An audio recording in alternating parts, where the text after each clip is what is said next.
যেটা আমি ওখানে সবার সামনে বললাম আর কি, I think it's a great feeling. কারণ আজকের দিনে শো পাওয়া এবং এতগুলো কম্পিটিশনের সামনে ছবিকে রিলিজ করা ভয় না পেয়ে, যেখানে অন্যান্য প্রডিউসাররা ভয় পেয়ে পালিয়ে যায়, সেখান থেকে তোমার বিশ্বাস তোমার কন্টেন্টের প্রতি, তোমার বিশ্বাস তোমার নিজের টিমের প্রতি, এবং আমার বিশ্বাস ছিল কি আমার দর্শকের ওপরে কি তারা যদি ছবিটা ভালো লাগে তাদের, এবং তারা সবাইকে রেফার করবেন। তাই হয়েছে আজকে 100 দিন আমরা সেলিব্রেট করছি, এবং 100 দিন টানা সিনেমা হলে চলছে। মানে তো সেই জায়গাতে ইটস এ গ্রেট ফিলিং যে কোনো টিমের জন্য। মানে এই লড়াইটা আমার, যেটা বলছিলাম কি হয়তো বলা যাবে না অনেক কিছুই, কিন্তু ক্রিসমাসের সময় তখন 1 সপ্তাহ 10 দিন আগে কে নো শো শেয়ারিং একটা চলছিল, কে হিন্দি ছবির সঙ্গে কেউ শো শেয়ার করবে না, তারা পুরো শোটা নিয়ে নেবে সিঙ্গল স্ক্রিনে, এবং সাউথের একটা বিশাল বড় ছবি ছিল। সেইখানে বাংলা ছবি যে কতটা নাম্বার পাবে সেটা নিয়ে একটা লড়াই চলছিল, এবং সেই লড়াইয়ে আজকে আমরা জিততে পেরেছি, সেঞ্চুরি মেরেছি। এবং সেই জায়গা থেকে এটা আমি বলবো কি এটা বাংলা ছবি দর্শকের জয়, এটা বাংলা ছবির জয়। এবং আমাদের টিম আমাদের একটু সাহসটা বাড়ে আর কি, আমাদের কোথাও যেন একটু মনে হয় আরও খাটি এরপরে ছবিটা এতটা লড়াই যাতে না করতে হয় শো পাওয়ার জন্য। কারণ প্রত্যেকবারই প্রমাণ করা সত্ত্বেও আমাদেরকে আবার শুরু থেকে লড়াই করতে হয়, শূন্য থেকে লড়াই করতে হয়। বাট ঠিক আছে, এই লড়াইটাও মজা আছে যদি প্রত্যেকটা ছবি যদি 100 ডেজ কমপ্লিট করে। অফকোর্স আমি যেটা একটু আগে বলছিলাম যে এটা পুরোপুরি বিশ্বাস, কে আমাদের তিনজনে একে অপরের প্রতি বিশ্বাস, আস্থা, এবং আমরা একে অপরের প্রতি ডিপেন্ডেন্ট অলসো অনেকটাই। কে আমাদের বিশ্বাসে যে কথা আমি যদি বলি, ডিপেন্ডেন্ট শব্দটাকে একটু যদি ক্লিয়ার করি, কে আমার কোথাও যেন মনে হয় কে অভিজিৎদার যদি কোনো আইডিয়া ভাবে, আমি সেটাকে বিশ্বাস করি। আমি জানি অভিজিৎদা যেইভাবে কাজ করে, এই আইডিয়াটা যদি ভেবেছে তো নিশ্চয়ই কিছু একটা ভালো হবে, এবং অতুলদা যদি এক্সিকিউট করে তো আমার মনে হয় ও কোনো কম্প্রোমাইজ করবে না একটা ছবিকে। যতটুকু দরকার, যেই কাস্টিং দরকার, আমাদের যদি মিঠুনদাকে লাগলো মিঠুনদা, পরমদাকে লাগলো পরমদা, তো ইটস এ কনফিডেন্স যেটা একে অপরের প্রতি তৈরি হয়েছে over the years with the films. এবং আজকে প্রত্যেকটা ছবির সঙ্গে আরও শক্ত হয়েছে আমাদের বিশ্বাসটা। অফকোর্স আছে, মানে আমি ছবির নাম নিতে পারবো না বা চাইছিও না, বাট প্রত্যেকটা সময় তো হয়। মানে কোনো একটা ফেস্টিভ্যাল আমরা যখন রিলিজ করি ছবিটা, যখন এখন তো সব বড় বড় হিন্দি ছবিগুলো যেভাবে আসছে, যেভাবে নো শো শেয়ারিং হচ্ছে, সেই জায়গা থেকে তোমাকে তো প্রমাণ করতে হবে কি আপনারা আমাকে শো দিন। আমরা যদি প্রথম 3 দিন যদি হাউসফুল না হয় তাহলে আপনার ছবিটা সরিয়ে দেবেন। সেই 3 দিন থেকে আজকে 100 দিন। তো যে জানতো কি আমার ছবি যদি 3 দিনে যদি না চলে তো আমাকে 3 দিনের পর ছবিটা নামিয়ে দেবে, অন্য হিন্দি ছবি টেক আউট করবে বা সাউথের ছবি টেক আউট করবে।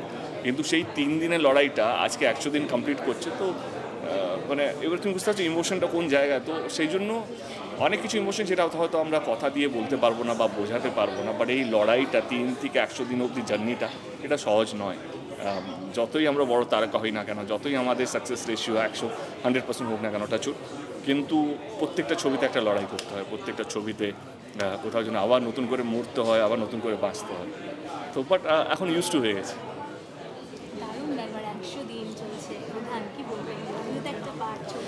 আমি ছবিতে খুব ছোট্ট একটা পার্ট, কিন্তু তাও পার্ট, এবং ছবিটাতে প্রচুর মানে সিনিয়র আর্টিস্টরা এবং ভালো ভালো অভিনেত্রীরা এত রয়েছেন যেটার একটা পার্ট হতে পেরে আমি খুব আনন্দিত।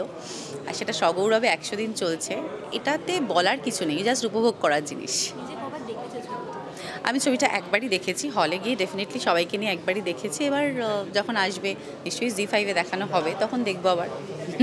যারা মিস করেছে তাদের বলবো ওখানে কিন্তু দেখে নিও, কিন্তু এখনও অবধি মিস করা হয়নি যারা এখনও এখনও দেখে উঠতে পারেননি, পজিটিভলি গিয়ে হলে গিয়ে দেখুন।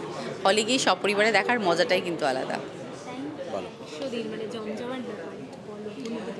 100 দিন ডেফিনেটলি প্রধান 100 দিন কমপ্লিট করলে এটা একটা দারুণ মুহূর্ত আমাদের সবার জন্য, টিমের সবার জন্য। এবং টনিকের ক্ষেত্রে আমরা 100 ডে সেলিব্রেট করেছিলাম, 115 দিন টনিক চলেছিল টানা সিনেমা হলে। প্রজাপতি চলেছিল 161 দিন টানা সিনেমা হলে। প্রধান আজকে টানা 100 দিন চলছে, এবং খুবই ভালো লাগছে যে আমাদের পরপর 3টে ছবি 100 ডেজ কমপ্লিট করেছে। এবং আজকের দিনে আমরা সবাই মিলে কলা কুশলী এবং আর্টিস্ট যারা আছেন, অভিনেত্রী সবাই মিলিত হয়েছে আজকের দিনে। এবং তোমরাও সবাই আছে, সকল মিডিয়া বন্ধুরা যারা প্রথম থেকে আমাদের সাথে ছিলে, খুবই ভালো লাগছে। এবং আজকের দিনে আমার মনে হয় যে আমরা বাংলার সকল মানুষকে প্রণাম জানাতে চাই অন্তর থেকে, কারণ তারা এত আশীর্বাদ করেছেন, ভালো বলেছেন, ভালোবেসেছেন। টনিক থেকে প্রজাপতি থেকে প্রধান, যে আমাদের সবসময় উৎসাহিত করেছেন তারা। এবং আমাদের মনে হয় যে আমাদের দায়বদ্ধতা আরও বেড়ে গেছে, যে আগামী দিনে আমাদের আরও ভালো কাজ করতে হবে, নতুন কিছু করতে হবে, ভাবনার দিক থেকে যাতে নতুন থাকে, যাতে সবাই বাংলা সিনেমা দেখে, হলে এসে সিনেমা দেখে, পরিবারের সবাইকে নিয়ে এসে সিনেমা দেখে। সবাইকে পয়লা বৈশাখের আগাম শুভেচ্ছা, শুভ নববর্ষ। অসংখ্য ধন্যবাদ আপনাদের সবাইকে, প্রধানকে এত ভালোবাসা দেওয়ার জন্য। আপনাদের ভালোবাসা আশীর্বাদ ছাড়া হয়তো এই 100টা দিন হতো না। খুব খুব ভালো লাগছে আর feeling extremely blessed and lucky. হ্যাঁ অবশ্যই, এটা দেবদা তো অবভিয়াসলি এটা নতুন করে বলার কিছু নেই। এখানেও আমি আই নেভার এক্সপেক্টেড যে আফটার প্রধান আমাকে দেবদা খাদানে অভিনয় করার সুযোগ দেবে, তো ডেফিনেটলি খুব খুব ভালো লাগছে।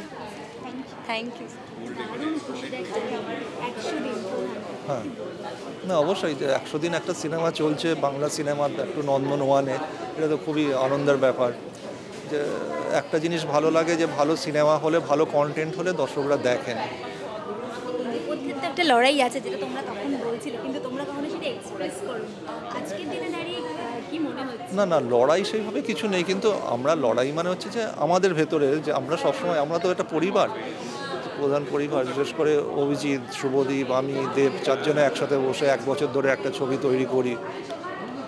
সেখানে তো ভালো লাগা, ভালোবাসা, ঝগড়া করা সবই থাকবে, সেটাই চলে, এই নিয়েই সারা বছর আমাদের চলে। এইভাবেই প্রধান তৈরি, এইভাবেই প্রজাপতি তৈরি, এইভাবেই টনিক তৈরি। কাজের প্রস্তুতি তো শুরু হয়ে অবশ্যই সেটা চলছে। আবার বড়দিনে আবার দর্শকদের তো প্রত্যাশা দিনের পর দিন বাড়ছে, আবার ইচ্ছে আছে আর একটা সিনেমা নিয়ে বড়দিনে আসবো, এবং দর্শকরা এইভাবে যদি আশীর্বাদ করেন আরও অনুপ্রাণিত হবো।